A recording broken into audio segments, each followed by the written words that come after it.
કેમ છો વિદ્યાર્થી મિત્રો? અદિતિ સાયન્સ સ્કૂલમાં હું હિતેશ સર વિજ્ઞાનના લેક્ચરમાં તમારું હાર્દિક સ્વાગત કરું છું. આપણે પહેલું પ્રકરણ પૂરું થયું, બરાબર.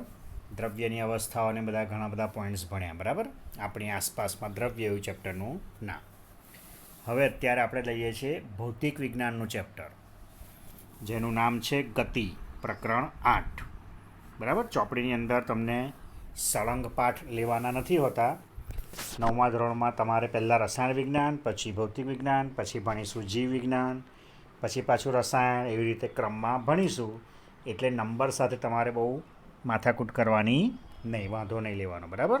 નંબર ગમે તે હોય. તો અત્યારે એવું સમજો કે આપણે ભૌતિક વિજ્ઞાનનો આ પહેલો પાઠ છે, જેનું નામ છે ગતિ, બરાબર. હવે ગતિ એટલે શું? તો આપણે રોજિંદી જે આપણી જીવનની અંદર ગતિમાન અવસ્થાઓ જોઈએ છીએ, એમાં અહીંયા તમને થોડાક ઉદાહરણ આપેલા છે. પહેલાં એ જોઈ લઈએ. તો થોડા તમને ઉદાહરણોના નામ વંચાતા હશે. સૌથી પહેલાં તો કે ધારો કે પક્ષીઓ ઉડે છે, માછલીઓ તરે છે, આપણા શરીરમાં જે રુધિર હોય, લોહી, એ શીરા અને ધમનીમાં વહે છે, મોટર ગાડી ગતિ કરે છે, પરમાણુ, અણુ, ગ્રહો, તારાઓ, આકાશગંગાઓ બધું જ ગતિમાન છે. એટલે આપણે એવું સમજીએ છીએ કે જે સમય સાથે પોતાનું સ્થાન બદલે તે ગતિમાં હોય. આ એક સામાન્ય ભાષામાં વાત. પછી ગતિની વ્યાખ્યા આવશે, એ વ્યાખ્યાયિત સ્વરૂપે આપણે સમજીશું. તો આ જનરલ વાતો છે. એવી જ રીતે થોડા ઉદાહરણ સમજાય છે કે આપણે બસમાં કે ટ્રેનમાં બેઠા છીએ, અને બસ અને ટ્રેનની અંદર આપણે બેઠા બેઠા વસ્તુઓ બહાર જોઈએ, બરાબર. તો જે ઝાડ હોય છે, આપણને એવું લાગે કે પાછળ તરફ ગતિ કરે. પછી આપણે બસમાં બેઠા છીએ અને કોઈક બહાર ઊભેલી વ્યક્તિ છે, બરાબર. તો એની સાપેક્ષમાં આપણું સ્થાન પણ શું થયા કરે છે? બદલાય છે. અને ટ્રેનમાં આપણે બેઠા છીએ, પ્લેટફોર્મ પર બહાર વ્યક્તિ ઊભી છે, ટાટા બાય બાય આપણને કહે છે. તો જ્યારે ટ્રેન શરૂ થાય તો આપણે ગતિમાં આવી જઈએ છીએ. એ ત્યાંની ત્યાં વ્યક્તિ કેવી છે? સ્થિર છે. હવે ટ્રેનની અંદર આપણી સામે બીજી કોઈ વ્યક્તિ બેઠી છે, તો આપણને શું લાગે કે એ તો સ્થિર જ છે, બરાબર, એ ગતિમાં નથી. તો આવા રોજિંદા જીવનના આપણા બધા ઉદાહરણો. એનાથી એટલી વસ્તુ તમને તો ખબર પડે કે ગતિ જે છે એ સીધી રેખામાં ગતિ કરે. કોઈ પણ વસ્તુ જે હોય એ સીધી રેખામાં ગતિ કરે, અને કેટલીક વસ્તુઓ વર્તુળાકાર પથ પર ગતિ કરે. પછી એક શબ્દ આપ્યો છે કે કેટલીક ચાક ગતિ કરે, વાંકે ચૂકે, સીધું જાય, વાંકું વળે, એ પ્રમાણે. તો અલગ અલગ ગતિનો અભ્યાસ આપણે આ વસ્તુનો કરવાનો છે. થોડી આલેખની પણ વાતો આવશે. એ પ્રમાણે આપણે ભણતા જઈશું, બરાબર. અહીંયા પ્રવૃત્તિમાં પણ એ જ પ્રમાણે આપેલું છે કે તમે ટ્રેનમાં બેઠા છો, અથવા તો કોઈક વસ્તુ જ્યારે આપણે સુનામી, પૂર, તોફાન આવે, બરાબર, તો એ બધી વસ્તુઓ ગતિમાં આવે છે, બરાબર. આ પ્રસ્તાવનાની વાત થઈ. હવે આપણું રિયલ ચેપ્ટર શરૂ, જેમાં આપણને ગતિનું વર્ણન. ગતિ એટલે તમે ઉપર જોયો છે પાઠના હેડિંગમાં મોશન કહેવાય, MOTION, મોશન એટલે ગતિ. તો એ ડિસ્ક્રાઈબ કરેલું છે.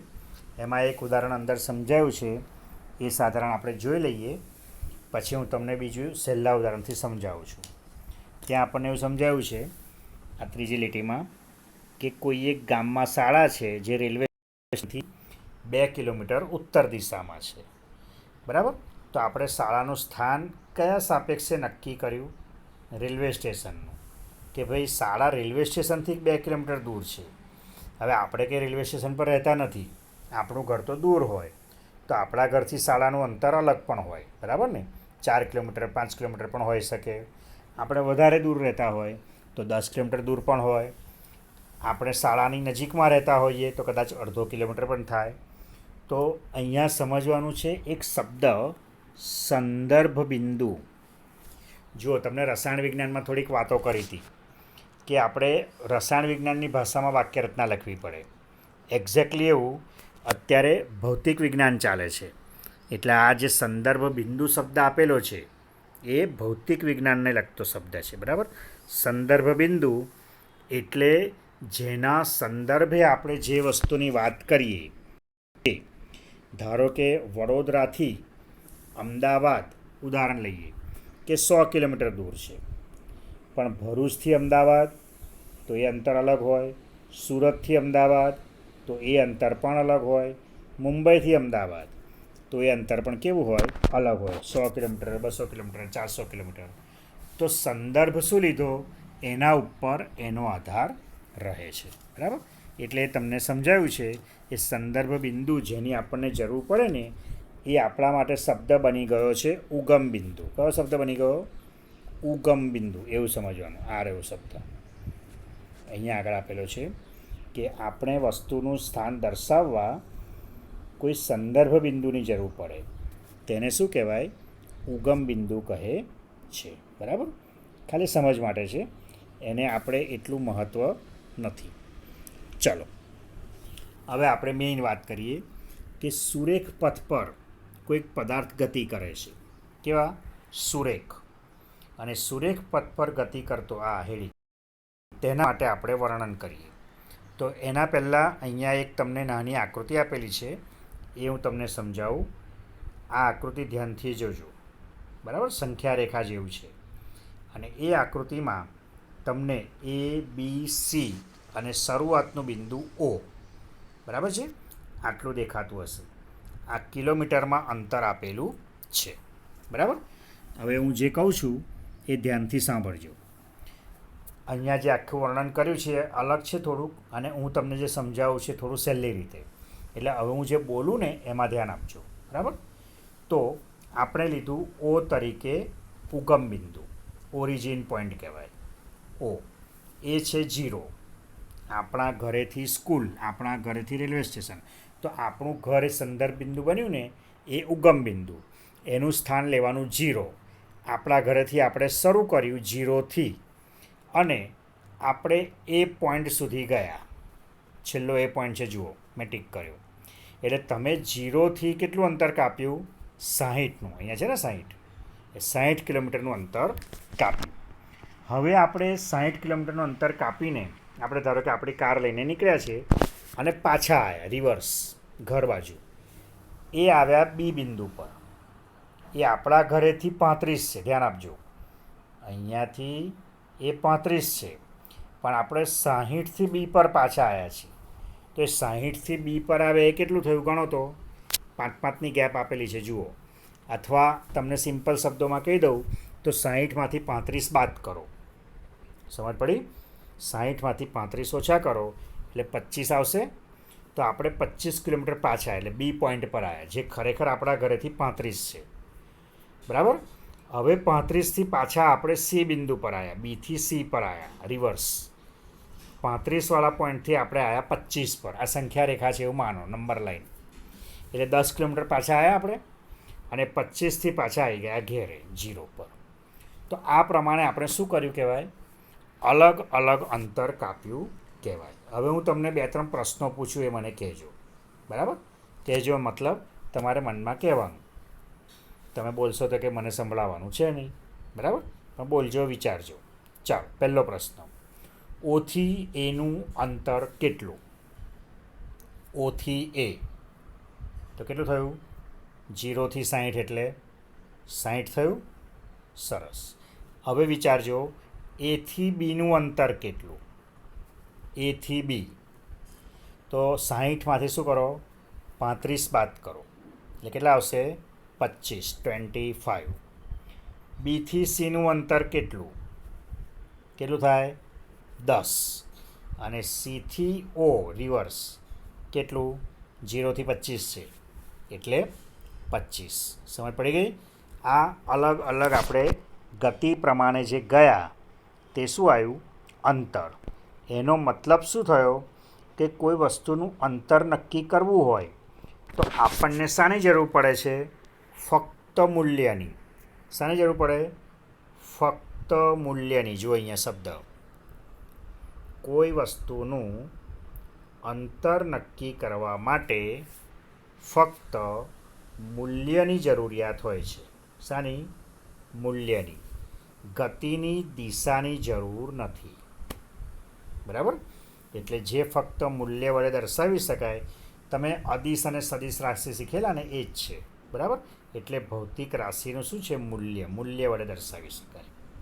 અહીંયા તમને અલગ અલગ ઉપર ઉદાહરણ આપેલા છે. ઓથી એનું અંતર પ્લસ એસીનું ઉમેર્યું, 60 અને 35, 95 થયું.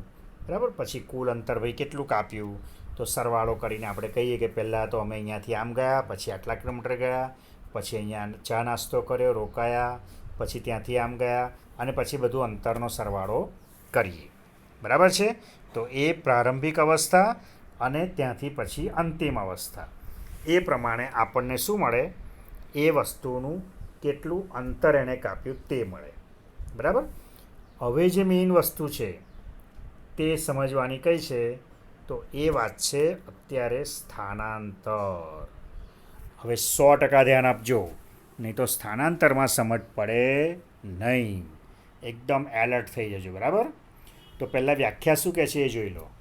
તો વ્યાખ્યા છે વસ્તુની પ્રારંભિક તેમજ અંતિમ સ્થિતિ વચ્ચેનું લઘુત્તમ અંતર, એનું નામ પાડ્યું વસ્તુનું સ્થાનાંતર. એટલે સ્થાનાંતરનું સૂત્ર બનાવવું હોય તો તમારે અંતિમ જે સ્થિતિ હોય, જેને આપણે અંતિમ સ્થાન કહીએ, એમાંથી શું કરવાનું, પ્રારંભિક સ્થાન બાદ કરવાનું, માઇનસ કરવાનું. જુઓ ફરીવાર આપણે પેલી નંબર લાઈનવાળી આકૃતિ જોઈએ. હવે ધ્યાન આપજો. ધારો કે આપણે અત્યારે લઈએ ઓ થી એ છેલ્લું. બરાબર. તો આ ઓથી એનું સ્થાનાંતર કેટલું, તો સ્થાનાંતરની વ્યાખ્યામાં શું બોલ્યો, અંતિમ માઇનસ પ્રારંભિક. અંતિમ મૂલ્ય એટલે શાનું જોવાનું, એનું કેટલું, 60. પ્રારંભિક કેટલું, 0, 0. 60 ઓછા 0 બરાબર 60. સમજ પડી ગઈ, સિમ્પલ. હવે બીજી વાત, આપણે શરૂ કર્યું ધારો કે બી પોઈન્ટથી, ઓથી શરૂ કરીને એ ગયા ને, એની જગ્યાએ હવે આપણે શું કર્યું, અહીંયા બીથી શરૂ કર્યું. બીથી એ સુધીનું એ ગણવું છે. તો બીથી શરૂ કર્યું એટલે કેટલું છે બોલો, 35. એ કેટલું છે સ્થાન, 60. સૂત્ર શું બનાવ્યું આપણે સ્થાનાંતરનું, અંતિમ માઇનસ પ્રારંભિક. અંતિમ કેટલા, 60. મોટી સંખ્યામાંથી હંમેશા નાની સંખ્યા બાદ કરવાની, એવું ધ્યાનમાં રાખવાનું. કારણ કે આનો જવાબ કોઈ દિવસ માઇનસમાં આવે નહીં. 0 આવે કે હું મારા ઘરમાં ને મારા ઘરમાં જ છું, લોકડાઉન દરમિયાન ઘરની બહાર નીકળ્યો નથી, તો મેં કેટલું અંતર કાપ્યું, તો કે ભાઈ 0. તો કે મારું સ્થાનાંતર કેટલું, તો કે 0. કેમ, તો કે ભાઈ ઘરના ઘેર જ છીએ. બરાબર. તો અહીંયા આગળ મોટી સંખ્યામાંથી નાની સંખ્યા બાદ કરવાની છે. એટલે 60માંથી આપણે શું કરીશું, આ 35 બાદ કરીશું. બરાબર. શરૂઆતમાં સમજાયું તે કે 60માંથી 35 બાદ કરીએ તો કેટલા આવે, 25. બરાબર છે. તો આ પ્રમાણે તમારું સિમ્પલ અંતર અને સ્થાનાંતર એ પૂરું. હવે અંતર અને સ્થાનાંતરની અંદર થોડું અલગ રીતે સમજીએ. કઈ રીતે સમજાવું તમને, એના માટે અહીંયા તમારે આ ઉદાહરણ કદાચ થોડું અઘરું પડે, એટલે અહીંયા આપણે ઉપર થોડી જગ્યા છે ત્યાં હું તમને થોડુંક નાનો ભાગ સમજાવું. બરાબર. ઉપર જોજો. ધારો કે આ જે પોઈન્ટ કર્યો એ આપણું ઘર છે, એ પોઈન્ટ. ત્યાંથી આપણે કાર લઈને નીકળ્યા અને બી પોઈન્ટ સુધી ગયા. ત્યાંથી આપણે ચા નાસ્તો કરીને સી પોઈન્ટ સુધી ગયા. ત્યાં બપોરનું જમ્યા અને સાંજ પડે આપણે ડી પોઈન્ટ પર આવ્યા. ધ્યાન આપજો. ચાલો હવે તમને કહું કે એ પોઈન્ટ પરથી નીકળ્યા બી સુધી, એ માની લો 20 છે. કેટલા છે, 20 કિલોમીટર. બીથી સી સુધી ગયા અને એ અંતર કેટલું છે, ધારો કે 10. કેટલું છે, 10. અહીંયા એથી બી પર ગયા 20 કિલોમીટર, બીથી સી સુધી આવ્યા 10 કિલોમીટર. એટલે 20 ને 10 કેટલું થયું, 30 અંતર કાપ્યું. સી પરથી પાછા ડી પર આવ્યા. હવે એ પણ આ એથી બી જેટલું હતું ને એ માની લઈએ, તો એ પણ કેટલું છે, ધારો કે 20. અહીંયા પડી ગઈ રાત ડી પર.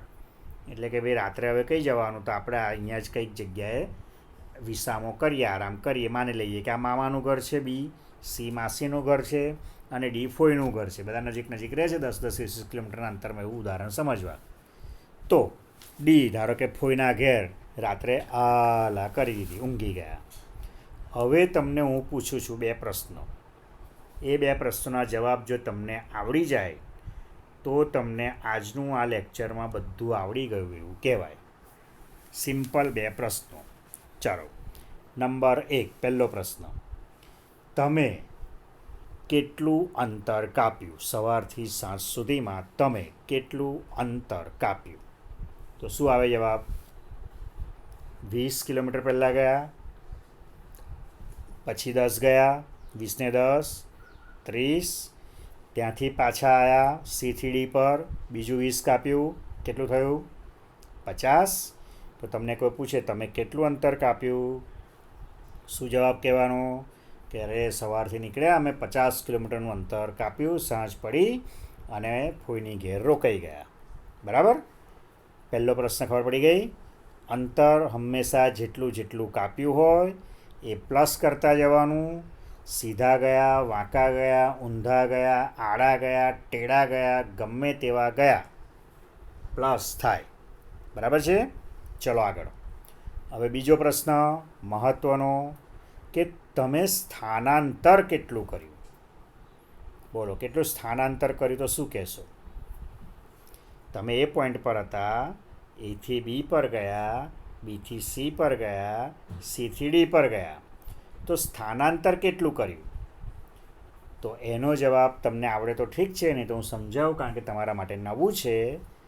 તો એનો જવાબ આવશે આ A થી D સુધીનું જ અંતર. આટલું જ જોવાય. તમે આખા ગામમાં ક્યાં ક્યાં ફર્યા એ કશું જોવાય નહીં. તમારું શું જોવાય? અંતિમ સ્થાન માઇનસ પ્રારંભિક સ્થાન. તો B થી Cનું અંતર કેટલું લખ્યું આપણે? 10 લખ્યું. તો માની લો કે A થી Dનું અંતર પણ કેટલું છે? સીધી જ રેખામાં છે બેવ, એ પણ 10 છે એવું માની લો. તો અંતિમ સ્થાન તમારું શું થયું? D. પ્રારંભિક સવારે નીકળ્યા હતા ક્યાંથી? A થી. તો અંતિમ D થી Aનું અંતર કેટલું? ફક્ત 10. તો તમે અંતર કાપ્યું અહીંયાથી અહીંયા સુધી 50 કિલોમીટર, પણ તમારું સ્થાનાંતર કેટલું થયું? ફક્ત 10 કિલોમીટર. કેમ? તો કે હવે શોર્ટકટ છે. D થી સવારે ચા નાસ્તો કરીને સીધા A પર આપણી ઘેર 10 જ કિલોમીટર. આમ ફરીને પાછા આવી ગયા. બરાબર? હવે આને બીજી રીતે સમજીએ, કે આપણે એથી શરૂ કર્યું. ધ્યાન આપજો. A થી B પર ગયા, B થી C પર ગયા, C થી D પર ગયા, અને રાત પડવા આવી તો પાછા A પર આવી ગયા, એટલે પોતાની ઘેર આવી ગયા. તો અંતર કેટલું કાપ્યું? બોલજો. 20 ને 10 30 ને 20 50 ને 10 60. તો 60 કહેવાય તમે અંતર કાપ્યું. સાંભળજો ધ્યાનથી. તો સ્થાનાંતર કેટલું? તો શરૂઆત ક્યાંથી કરી? A થી. ચક્કર મારીને રાત્રે પાછા ક્યાં આવી ગયા? ફરી A પર. તો સ્થાનાંતર કેટલું થયું? સ્થાનાંતર કહેવાય 0. કેટલું કહેવાય? 0. કેમ? તો કે તમારું શરૂઆતનું જે સ્થાન હતું ને, પ્રારંભિક સ્થાન, એ જ તમારું શું બની ગયું? અંતિમ સ્થાન. એટલે તમે ત્યાંના ત્યાં જ રહ્યા, તો તમારું સ્થાનાંતર થયું કહેવાય નહીં. હા, તમે અંતર ઘણું કાપ્યું. તમે 20 કિલોમીટર કાપ્યું, મામાની ઘેર ચા નાસ્તો કર્યો, બીજું 10 કિલોમીટર કાપ્યું, માસીની ઘેર લંચ કર્યું, બપોરે આલા કરી, સાંજ પડે ફોઈની ઘરે પહોંચ્યા D પર બીજું 20 કિલોમીટર અંતર કાપીને, અને રાત થવા એ પણ પાછા પોતાની ઘેર આવી ગયા. તમે 60 કિલોમીટરનું અંતર કાપ્યું કહેવાય, પણ તમારું સ્થાનાંતર કેટલું કહેવાય? 0. કેમ? કારણ કે પ્રારંભિક અને અંતિમ સ્થાન એ બંને એકના એક જ આવ્યા, સેમ આવ્યા. એનો મતલબ તમે સ્થાનાંતર તો કર્યું જ નહીં. કોઈને ખબર જ ના હોય અને સવારે જઈને સાંજે ઘેર આવી જાઓ. કોઈ સવારે તમારા ઘરે મળવા આવ્યું હોય તમારા નીકળતા પહેલાં, તો તમે મળો તો કે હા ભાઈ કેમ છો? સારું છે. બીજી કશી વાત નહીં કરી. તમે સવારથી સાંજ ફરીને પાછા ઘેર આવ્યા, રાત્રે 8 વાગે ઘરે આવ્યા, પેલા ભાઈ 8:30 ફરી તમારી ઘેર આવ્યા. ઓહો કેમ છો? તો કે બસ મજામાં. કશી બીજી વાત કરી નહીં. તો એ તો તમને શું માને કે તમે તો ક્યાં છો? તો કે સવારે આવ્યો તો એ ઘેરે હતા, સાંજે આવ્યો તો તમે ઘેરે જ મળ્યા, એનો મતલબ તમે તો ઘેરના ઘેર જ છો. તો સ્થાનાંતરનું મૂલ્ય આ પ્રમાણે ગતિ કરીએ તો જુઓ અહીંયા વાક્ય આપ્યું છે શૂન્ય હોઈ શકે, બરાબર, પણ તે દરમિયાન કપાયેલ અંતરનું મૂલ્ય શૂન્ય હોતું નથી. સ્થાનાંતર શૂન્ય હોઈ શકે પણ અંતર શૂન્ય હોઈ શકે નહીં. આ ધ્યાન રાખજો. એટલે આજે આપણે બે અલગ અલગ ભૌતિક રાશિઓ શીખ્યા, એક અંતર, સ્થાનાંતર, બરાબર.